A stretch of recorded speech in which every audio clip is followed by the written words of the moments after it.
All right, Bismillah ar-Rahman ar-Rahim. Salaam alaikum. We are the Muslim Women's Organization and Shajara Institute coming live to you all. We, of course, pray, inshallah, you all are safe, healthy, and finding ways to find comfort and also self-care, as in loving yourself radically in these moments. We are literally in the midst of elections in the state of Florida. So we are also brought to you by the Muslim Women Vote Early campaign of the Muslim Women's Organization. Shout out to the Muslim Women Vote Early team. Ziva, Zana, and Syria doing an amazing job, and we are just expanding the team, so please look out. My name is Rasha, and I sit on the board of the Muslim Women's Organization as a vice president. Sophie, you are president. I love you. And also the director of the Muslim Women Vote Early campaign. We are super, super excited to have, of course, our very own executive director, Sadaf Saied, joining us tonight, Sister Chaikirah Parker, and of course, Sister Kalimah. And we're going to be talking about the real issues I'm sure that a lot of communities are not speaking to. We're going to get to the deep-rooted problems and the issues and how we're choosing to address it as Muslim women in this community, anywhere from anti-Blackness and how it shows up in oppressive systems, but also how it shows up in elections and how to be proactive. So you'll hear a lot about what the Muslim Women's Organization has been doing, but also what Shajara Institute is up to. So without further ado, I want us to get started, and I'm going to pass it over to Sadaf Saied, to give us, our executive director, to give us a rundown of where we have been post George Floyd as a Muslim Women's Organization, because we understand that these racist systems are not new, that these have, since the inception of this country, when people were forced and enslaved, we understand that we can't reform systems. So the Muslim Women's Organization has put out a statement, and we've joined the call to defund the police, along with other oppressive systems like abolish ICE. So please welcome Sadaf Saied. Assalamu alaikum, everybody. I am really, honestly, very happy that we're able to have this conversation, because it's something that a lot of us think about, a lot of us tweet about and share about, but sometimes we're not able to really dig deep inside a lot of these issues. So as an organization, the Muslim Women's Organization was keenly aware of the importance of making a stand and really meaning it, not just saying those words. We put out that statement early on after the murder of George Floyd, Muslim Women for Black Power. But I think a lot of the Muslim community and we ourselves didn't understand what that fully means at that moment. And we've done a lot of learning since then. And there's still so much more to learn. And what we have been working on as an organization is to really nurture that culture. How is our culture as an organization going to be authentically anti-racist? And what does that even mean? And we've been looking at our own internal biases. We've been working with organizations to understand what those biases are and how we can address them. And it's a process. So we've been through one training, and we have another one that we will be going through. And we really feel like before, in conjunction with bringing it up with our community, it is a process we need to work on ourselves and between ourselves as Muslim women, because a lot of times this anti-Blackness and racism stands in the way of those connections that we want to build. And if we as an organization are standing for sisterhood, and this is one of our pillars, then we really need to mean it. So that's why I'm so happy we're having this conversation, because we are not the experts in this, and it's always so amazing to see the work that Muslim women are doing around this country, and being able to just really share that is so important. But thank you both for being here. I'll hand it back over to you, Rasha. Thank you so much, Sadaf. Always saying it way more eloquent than myself. But yes, I think it's important to stress everything that Sadaf has said, because how I transitioned into Sister Chaikirah and of course Sister Kalimah is, you know, we have faced anti-Blackness unbelievably within our own communities. And a lot of the conversation was happening over the last few years. And it's been an honor to work with you, Sister Chaikirah, even when we are ruffling the feathers in those WhatsApp groups with that predominantly men, and how we really want to center the voices of the most impacted, even within our communities. So without further ado, I'm so excited, of course, to introduce my sister and friend and her daughter, Sister Chaikirah and Sister Kalimah from Shajara Institute. You're muted. Thank you. You know, it's so interesting that you mentioned about some of those things that we run up to, and that's pretty much the brainchild of Shajara Institute, was because we kept running up against these issues. So we decided to create an educational and policy institute, which we can tackle these issues from an academic perspective, because it seemed like we weren't being heard when we were just talking about it from a moral compass, right? So, okay, so now we can get data and facts behind and come about it from a globalization, from a human security issue, then maybe people might hear us. And so I'd like to introduce myself. I'm the co-founder of Shajara Institute. I'll introduce Kalimah, who is the founder and the president of Shajara. But what Shajara Institute does is that we try to increase the human security, like for marginalized people, right? So that people can all live and breathe peacefully with freedom from fear, from need, or in dignity.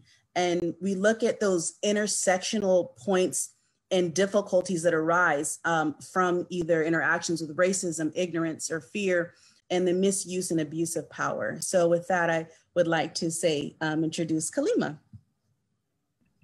Assalamu alaikum for everyone. Yeah, so my name is Kalimah. I'm also, the founder of Shajara Institute. And this research and it's Education and Research Policy Institute, really, like Sister Chaikirah said, really came about in seeing the problems that arise within our Muslim communities. When I was an undergraduate, part of my senior thesis was to research the racism and discrimination within Islamic communities, but particularly within Islamic educational institutions and spaces. And while conducting that research, I did ethnographic research on my own family, and I realized there was a lack of information, knowledge, research, all of that on our communities. There was a lot of like outside, like Islamophobia, but nothing addressed any of the harms and violences that happen within our community. So that's where the idea of Shajara Institute came from, was to do that research and to come up with training programs and services, not only just as a start within the Muslim community, domestically, but also abroad. But inshallah, the Institute itself is to target human security.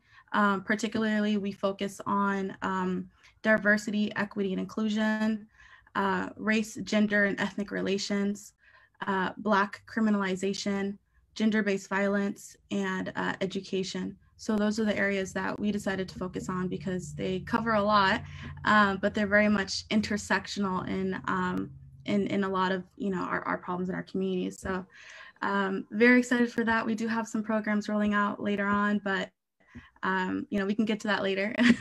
I'm really excited to talk about that. But going back to you, Rasha. Thank you, Kalimah. Woo, that is a lot to cover, but it's also representative of the real issues. And a lot of it is when we talk about, defunding the police or abolishing the ISIS, because it's a systems that were never meant for Black and brown communities. In actuality, there were systems to further suppress these communities. So when you talk about human security, it's talking about you can't reform something that's in place to literally do the quite opposite, is to show up with violent ways that are, killing Black bodies in the streets, but also, just even when we're talking about healthcare for Black women, how doctors don't show up for them. We're talking about how violent it is in the different ways.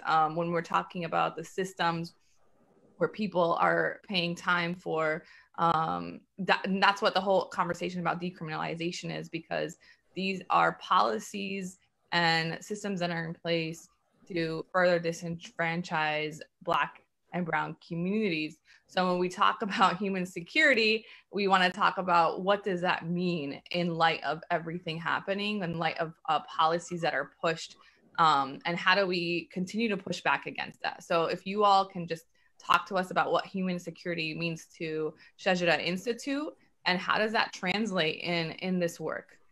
So basically just breaking down what human security is for anyone who doesn't know, right? So basically human security puts the security and the safety of people first rather than prioritizing states or borders, right? So it prioritizes the freedom from fear, need, and indignity.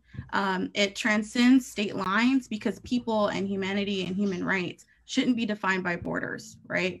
So going into that, how does that tie into the work that we're doing right now, right? Well, when we say freedom from fear, right, human security ties into mass incarceration, police brutality, racialized surveillance, right, and even state-sanctioned violence. And for those who don't know what state-sanctioned violence is, it's basically violence that has been sanctioned by the state, by the government, by the absence of doing nothing about it. So, for example, lynching, which still continues on today and wasn't ratified as illegal by Congress until 2019, that would be considered state-sanctioned violence, right? The forced hysterectomies and sterilizations in prisons for women, that's another form, right? So that's in human security and tying to fear. Human security and tying to needs, like Rasha had said, the high mortality rates of women who give birth and their infants, lack of housing, lack of water, like Flint, food insecurity, education, poor political representation. And right now, one of the biggest human security needs because of COVID is internet, right? And another one is also domestic violence and sexual assault that's happening to many women across the state.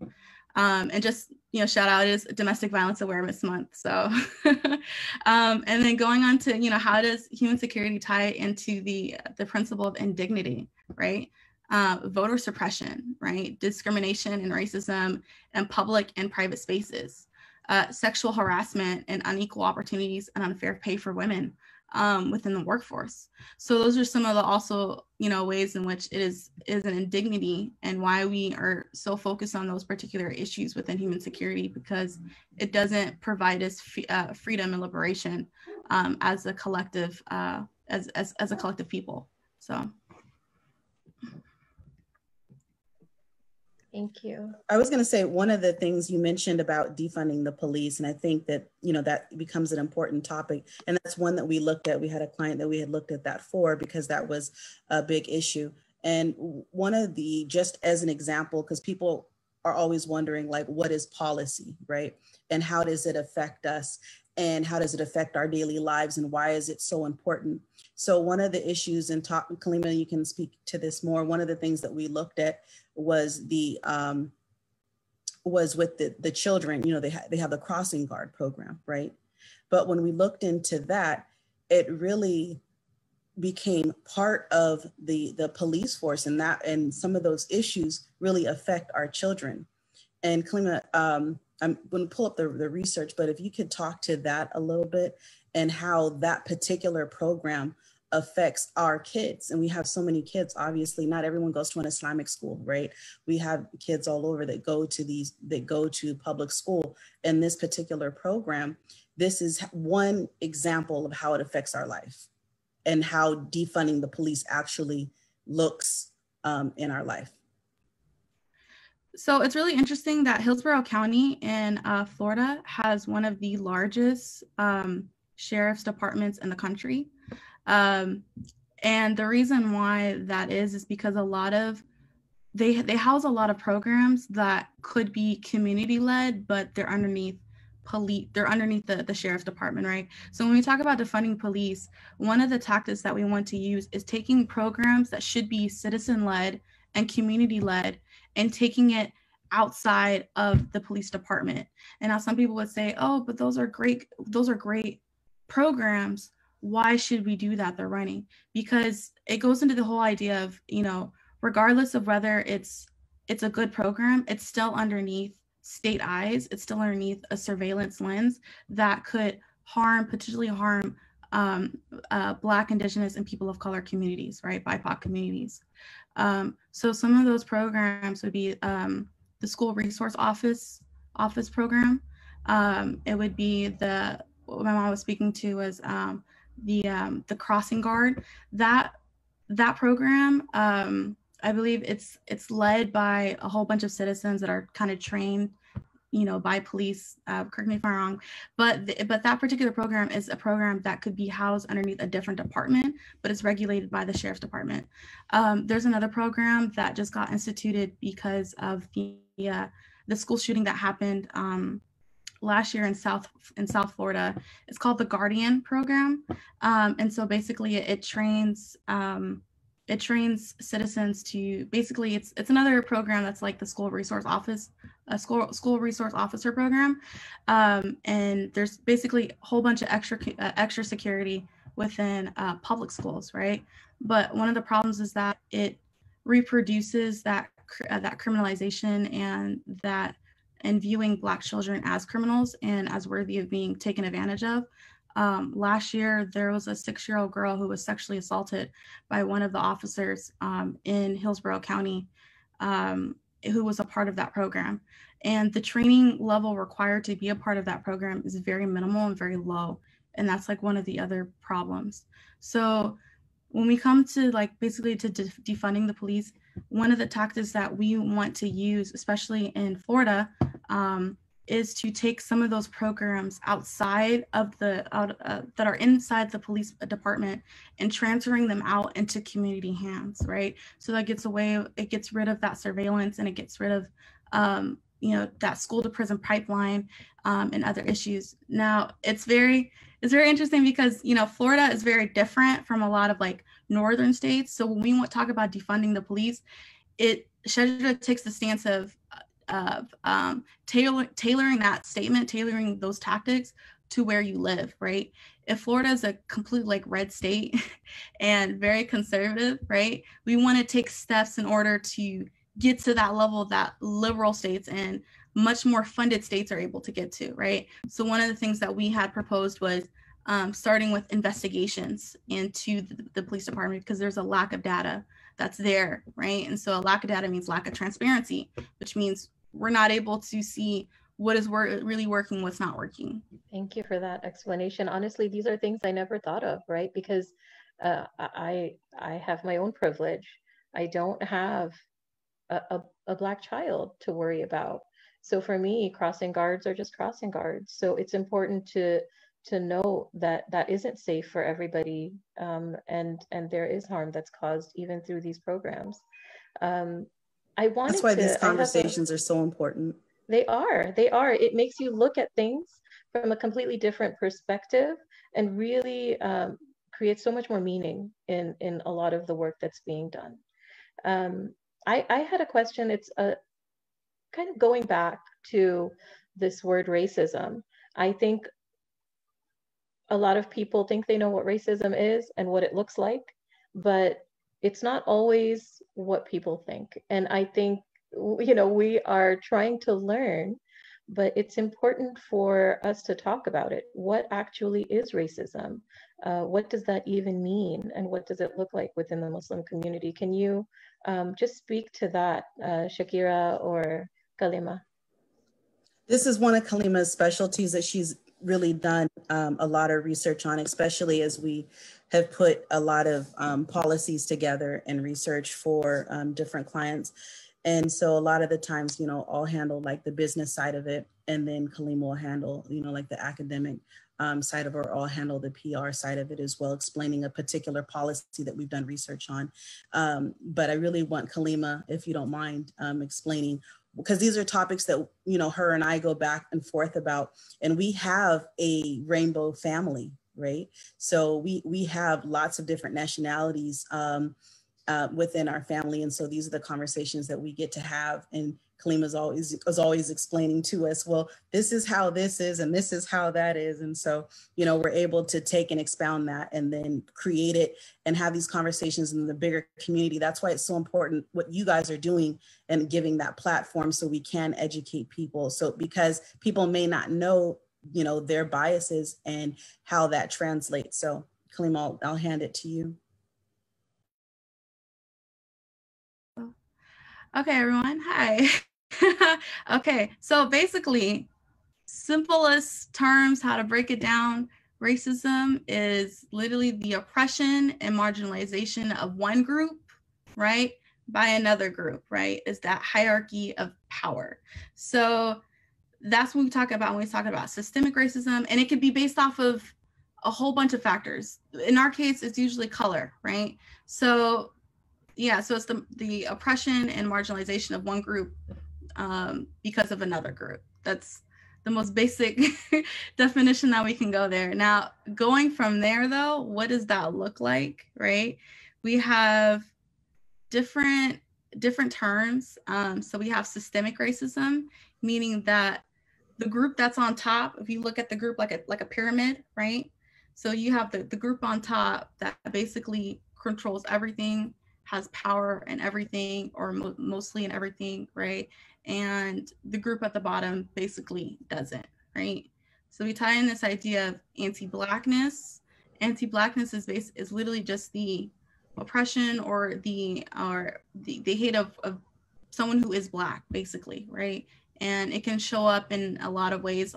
Anti-Blackness kind of really ties into slavery, in which, you know, Black people were particularly picked, Africans were particularly sought after to be slaves, right? And there's a whole bunch of reasons for that. One of the reasons was religious reason, in which, you know, there's a Book of Ham. The other reason is like biologically, because there was a belief that Black people were stronger, you know, and they were more fertile. So going back to what I was saying, so that is anti-Blackness, right?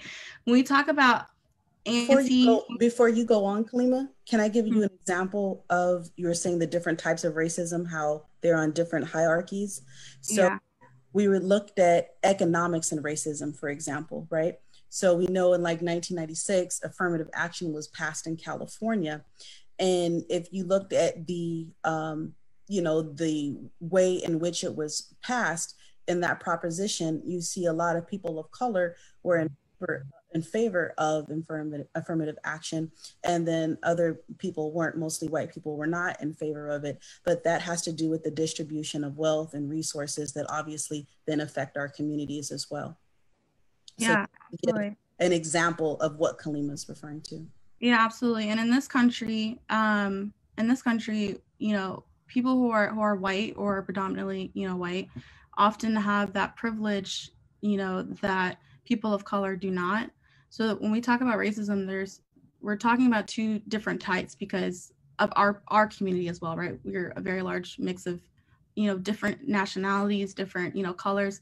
There's racism in which there's a binary between people who are white, you know, who have all the power in this country, and all people of color, right? So there's that racism. And then we have anti-Black racism, which is you have white people here, and then you have other people of color who do not identify as Black, right? And then you have Black people here at the bottom, right? That's anti-Black racism because they're not just receiving racism from white people, but they're also receiving racism from people of color, other people of color too, right? So for instance, let's take our community. Black Muslims and even African Muslims as well receive discrimination and racism from non-African Muslims and non-Black Muslims, you know, within Islamic schools and within, you know, the community, because they are Black and because there is an anti-Blackness that's within our community, right? And that goes back to the Arab slave trade. That goes back to the way that Arabs had dealt with Africans, you know, that goes back to, you know, different stereotypes and beliefs that Arabs and other non-Black Black, non-African Muslims had of Black people and of Africans. So that's kind of like, that's that particular racism, and that's the racism that Shajara Institute is really looking into researching and kind of solving, because community is very important, and that's not something that a lot of people talk about in terms of like proximity. Woo! Mashallah, sis. Barakallah fiki. This is a lot of important work, and just first of all, the Shajara, you mean like the tree? Is that yeah? Okay, I was like, I think that's what it means. Yeah, it is. Because I was just thinking about when I came up with the title, I just thought about a tree as in having roots and, you know, growth and the leaves and, you know, prosperity, you know, everything that is good about a tree. I thought, oh, this is totally Shajara Institute. And then a tree has so many different parts and, you know, it's very integrated. So I'm just like, well, that's what we are, you know, we're a whole I was gonna go with forest, you know, or like SJAC, you know, SJAC, you know, but like it just didn't flow as nicely as saying Shajara, and I was just like, oh, okay. I was like, okay. So that's where the term Shajara, comes from. I love it. I love all of it. Like there's shade under the tree. It's just everything that can happen under the Shajara. Inshallah, you know, I'll pray that the protection of so many of our communities under that tree, under your institute, inshallah. Ameen. Ameen. So I want to kind of open up the dialogue. I think, you know, y'all covered so much already, mashallah. And going back to just like racism, anti-Blackness, how does, you know, systemic racism show up in households, right? When we're talking about just microaggressive, and how people think that racism is sometimes just overt, right? And not understanding that the microaggressive behavior, practices, language, or even complacency and how people are complicit, how that in itself is violent, right?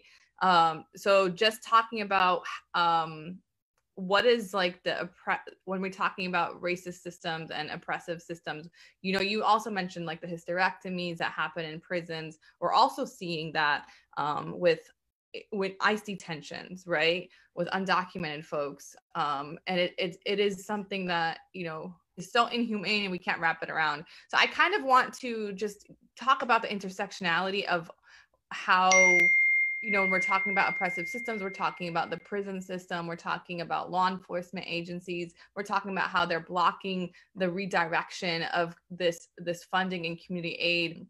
Really, how does that tie in when we're talking about anywhere from mass incarceration to police brutality to deportation to these children in cages?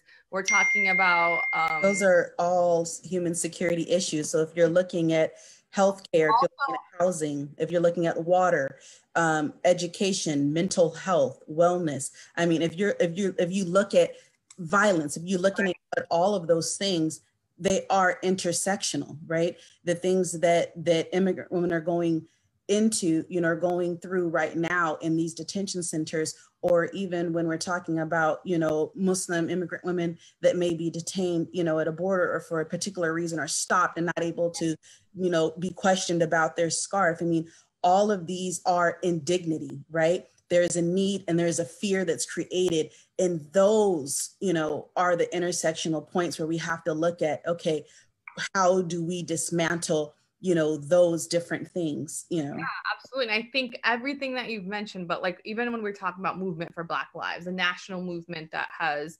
really cultivated like what this moment is. Mm-hmm. And obviously this is not new information, but they also mentioned things from, you know, the oppressive forces in Israel and the Palestinian community. We're talking about, you know, we're talking about indigenous people on this land that continue to be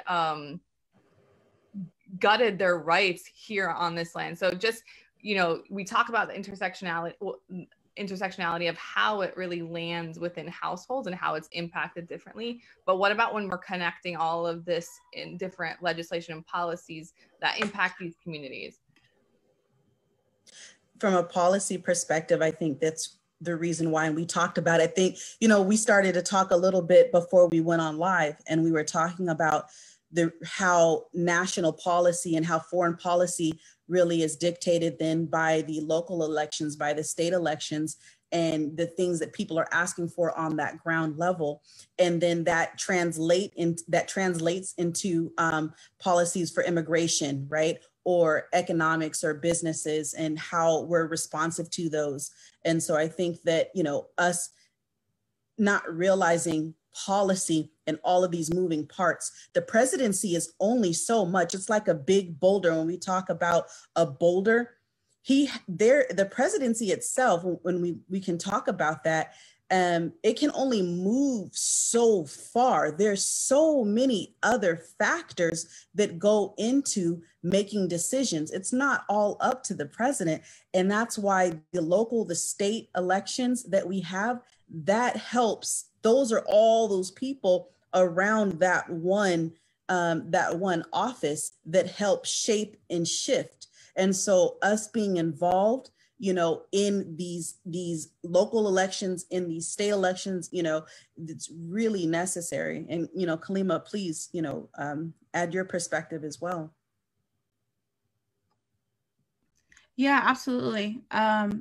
Like, why is it, when we talk about why it is important to vote, it's because those people who make the laws, who sit on the committees, the people who like stir the government, make the power moves, those are the people that we're electing into office, right? Those are our next judges, right? It's not just about the Supreme Court judges, it's also about your local judges and your state judges that are also being elected, and where they stand in their political stance, right? So if racism is all about power and control, right? Of and fear of the other, right? Because when we talk about Black people and we talk about immigrants, the idea of Blackness is always going to be tied to slavery, right? Of non-humanity. And we talk about immigrants, right? There's this view that they also don't get that same humanity, and that they're the other, they're the aliens, which is also had been codified language, right? Way back in the past. But the idea of immigrants being aliens, right, and not deserving of human rights, of dignity, that's why it's just really important to be able to elect the right people into office. We're come from a poet background, so I had to give Kalimah snaps on that because that's going into. I get snaps his whole life. Hello. Yes, Okay. like, because it's going into what we talk about as far as state sanctioned, right? And we discuss a lot about, what is considered state sanctioned violence in humanitarian crises, right? So what happens is when you have officials or when you have people, and you talked about this, Rasha, if they don't come out against something, then that can be considered as being state sanctioned and okay. We saw that in one of the elections when there was a phrase, and then that was taken like as a coat of arms, like, oh, okay, that means that we need to do this. And that's what happens. So if officials aren't coming out against things and they're not taking hard lines on humanitarian crises, then it makes it seem like it's okay. Yeah, and then we talk about, like, how does this impact us as Muslim women, right? Muslim women of color, right? How does that impact us, right?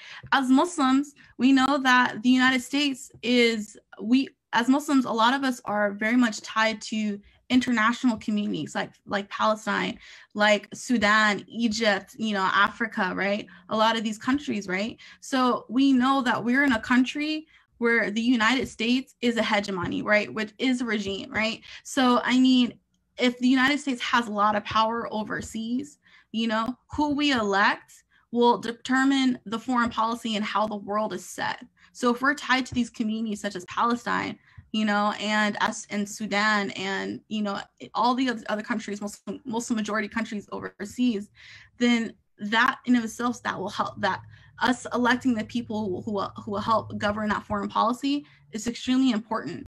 As women, a lot of the state-sanctioned violence is gender-based violence, meaning that it's violence against women that has been sanctioned because historically nobody cares about women. Historically, like, women have always been here, a lot of the times, like, and especially if you're a woman of color, you are at the intersection of sexism and racism, which is why the majority of women who go through forced sterilization, who go through forced hysterectomies, are Black women, right? Black and Latina, right?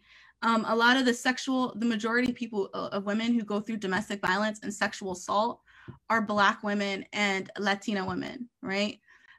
Women who, when it comes to domestic violence and a case being made, a lot of women don't report it, but those who do report, the majority of women who make the report and then get arrested because they made the report or because they defended themselves are Black women. So this is why it's really important to be able to vote so that we can be able to change some of the laws that happen. And I wanted to piggyback on that, Kalimah, when we talked about research. So Shajara Institute is a educational policy research tank, right? So we have different methods. So the reason why I'm bringing this up particularly right now is because Kalimah mentioned Latina women and Black women. But just like in regards to many other researches, there's not a lot of information out there about Asian women. There's not a lot of information out there about Arab women or Indo-Pac women because right? Yeah, Mm-hmm. yeah. So research only goes so far if there's not studies done because we're not reporting or because we're scared of this. So we can't quote that in the research that we find, but we know from dealing with our community, right? We know from dealing, the counselors and things like that, we know that it is there, so yeah. I just wanted to make sure that we don't isolate and say that we don't know that we have a problem amongst those communities as well. Absolutely. Like here in Washington, I'll tell you a crazy story. So there's a group of, I believe they're Bosnian women that there's a lot of violence had gone on in those communities, but the reporting had stopped, and this had because there was a case in Eastern Washington in which a woman was, because she had reported, she was cut up. She was killed by her husband, and then she was cut up, and they found her in a freezer. So a lot of the women are afraid to speak up because they don't want the same thing happening to them, right? And this is not unique to this community. This happens in a lot of our communities, right? So imagine in Florida, let's talk about Florida, right?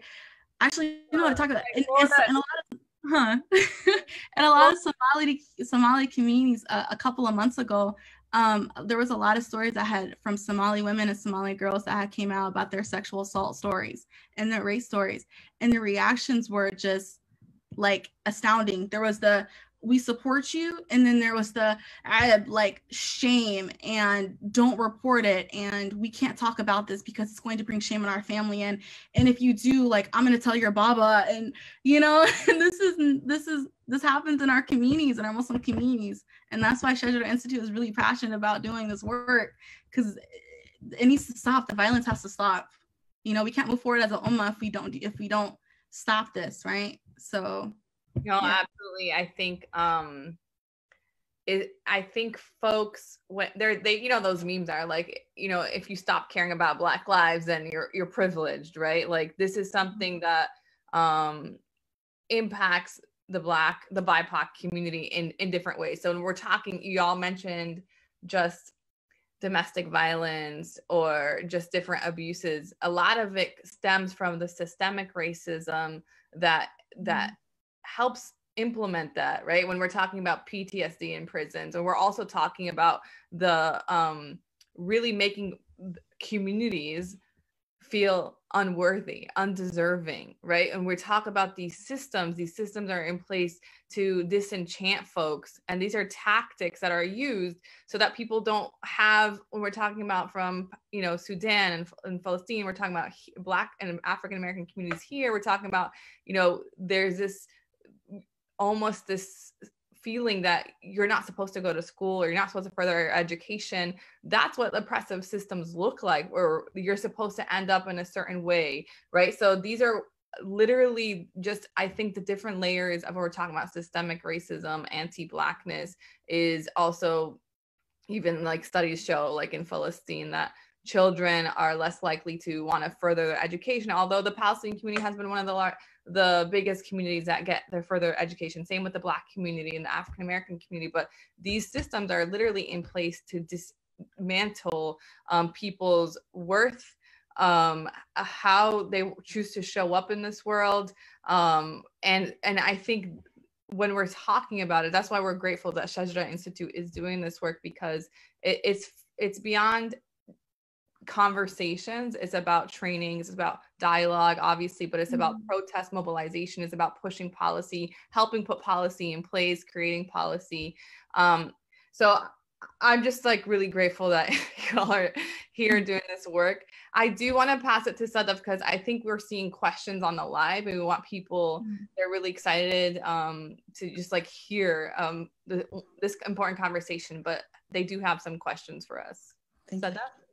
Yeah, one of the questions that's come in, it's actually a comment, and I think it would be great if you could speak to it. I know I see it as well, especially South Asian communities when we come from India and Pakistan, and the caste system is a thing, you know, there. But I feel like in this country as well, you have classism, you know, amongst a lot of different races. Can you just explain a little bit about how does classism tie into racism? Are they the same thing? Are they related? What's the difference? Somebody wanted some clarification about that. Ooh, okay, so this is a very touchy subject in a lot of spaces. For a multitude of reasons, because, oh goodness. So classism itself is basically the separation of wealth, right? You belong to upper middle class, you know, what's called the wealthy, upper middle class, the poor, working, you know. So classism is basically discrimination based upon your economic standing in society, right? It is its own separate category, but at the same time, it also intertwines. So, because, you know, so if classism is like this, right? And racism is like that, there's an intersection here where they meet. And in America, I'm gonna tell you where that intersection comes from. Right after slavery, a lot of the working class white people actually had joined up with formerly enslaved persons, because they realized we're both disenfranchised, right? We both don't have money, and they have all the money, right? But the white people at the top were extremely afraid of the fact that you have all these working class white people, you know, and these formerly enslaved Black people. We don't want them together whatsoever, because that means we're gonna fall. So what they did was that they told the working class white people, it's like, you're better than the formerly enslaved Black people because you're white, because you're different, because you're not African, and because you were not a slave. And so because of that mentality that was put on the working class white people, that's the reason in which why there's still in a lot of places, it doesn't matter your economic standing.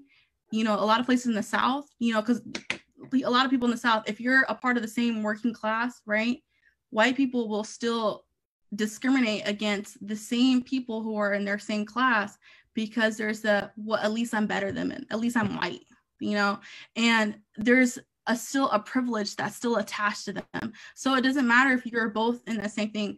Of a person who is working class white and a Black person who is working class, right, will still not be equal, because they still have that privilege, you know, and that's where that privilege comes from. So there is a difference. When it also gets into the colonialism, which we've defined before, right? Like we've talked about colonialism, and so I think her in knowing that community, because we've had to research different communities so that we can try to dismantle this. Like we have a few programs that we're really excited to introduce to the Muslim community to help try to, you know, get rid of some of these things. And so what we did find is that when we look at colonialism and imperialism, that those are things that we have to, you know, talk about. So we know, like within the Indo-Pac community, and like we were talking about the classism, those different ideologies, they do filter into the implicit biasness, right? And even anti-Black sentiments, unfortunately, we know that is a thing, you know. Mm-hmm. Thank you. I think that really does clarify it, because there, like you said, the intersection and how it makes it so much worse, right, for other people. So we may think we may know somebody else's experience because they're the same class, but we can't ever be in their shoes if they're also struggling with systemic racism. Thank you. Rasha, I'll hand it over to you. Yeah, I think it's just subhanAllah how everything is connected, because a lot of people try to hide under classism and not call it out what it is, as far as this is racism. It's just defined in a different way. And like Kalimah said, that is to distract and to also divide and to further to disenfranchise. I just want to close this out with one last question, but I think it's important to, everybody has said it on this call, why voting is so essential. Now we understand that the electoral process alone is not going to decolonize. It's not going to dismantle these racist systems, but it's a part of it, right? And I think Shajara Institute and the Muslim Women's Organization is also another part. There's grassroots organizing, there's education, and there's policy. So there's local, state, and federal. So like when I tell our community that does feel disenchanted, is that focus on local elections, focus on the state, municipal, and even federal elections, right? Because it goes beyond presidential. These are people that are going to be pushing for policy and being part of the decision making. I mean, when we're talking about, mashallah, we have the first 2 Muslim women in Congress. We also have Cori Bush, who talks about from Ferguson to Palestine, that comes from movement. So we have people that are going to be unconditional and unapologetic when it comes to the liberation of all people, right? That is specific to BIPOC, because if the Black community is free, then we will all be liberated, but we're never going to be free if one person is left behind. So I want to close this out, and I want everybody on here to just, why, you know, you are voting this election. How do you want to feel the day after election day, given that folks are tired of the clean or dirty shirt? So what is one main reason that you're taking your voice to the ballot, and why do you encourage people to do so? For me, my grandparents didn't have, you know, that right. For me, I mean, it's not that far removed. You know, my mom was part of the 60s movement, and, you know, my grandparents, you know, came from the South, right? My grandfather's a sharecropper, moved out to the West. So it's not that far removed from me, from my generation, and knowing how many struggles went into creating where we are. And everything, like you said, is not going to be changed overnight, right? But we do know that it is moving, you know, it is moving, the pendulum is moving. And so it's important that, you know, we're having these town halls, that we're grilling our officials, that we're finding out the answers, and that we're holding them accountable afterwards. So for me, it's for my kids and my grandkids, and for the people who came before me, that I think it's important for me to vote, because I care and I matter. Beautiful. With me, I vote because I really do feel a lot of people fought very hard to get this right, especially as women. You know, women are not always heard in a lot of spaces, and this is one opportunity to get our voices heard. So I really believe that if we don't take this opportunity, I personally feel like, how can I complain when I'm not doing my part to make a difference? And that's one of the ways that I can make a difference. I'm voting out of voter pragmatism. and duty. I come from a heavily military family going back to the Civil War, because I have a very long of free Black persons in my dad's side, and we've served since the Civil War. But definitely out of voter pragmatism, because I am very much influenced by my Black Panther blood, and community organizing, and believe that a lot of the important things happen outside of policy sometimes. But going besides that, definitely out of voter pragmatism and still doing our duty, because in Islam we have a saying, right? You tie your camel, right? So even if something might not work for the long term, or it might not work in the short term, not saying that policy doesn't, because it does sometimes, you know, you do your duty, your civic duty, and be able to, you know, go out and you know, tie your camel. So, you know, I'm gonna tie my camel at the pole, make sure, you know, I do my best, and then once election season is over, we get back to the real work as well. So which is the grassroots mobilization, which is, you know, organizing town halls and doing a lot of community things, you know, and in the spirit of Black power and movements and the Black Panthers. So, okay. You know, Rasha, what I think is interesting is that Kalimah represents that generation, right? We have, just on this call, not only do we have different ethnicities, we have different generations as well, and then different regions. And that's the beauty of one Muslim women organization. That's the beauty of America. That's the beauty of all of us. And so if any politicians are watching, that generation right there, that's the one who are feeling like, you know, they gotta listen. Absolutely. I think everything that y'all said is a reason. And I think because so many times we are discriminated against on both sides of the aisles of different, you know, all party lines, right? And I recently experienced, just like folks that are supposed to be inclusive, trying to silence me as a voter or as a person trying to get out the vote.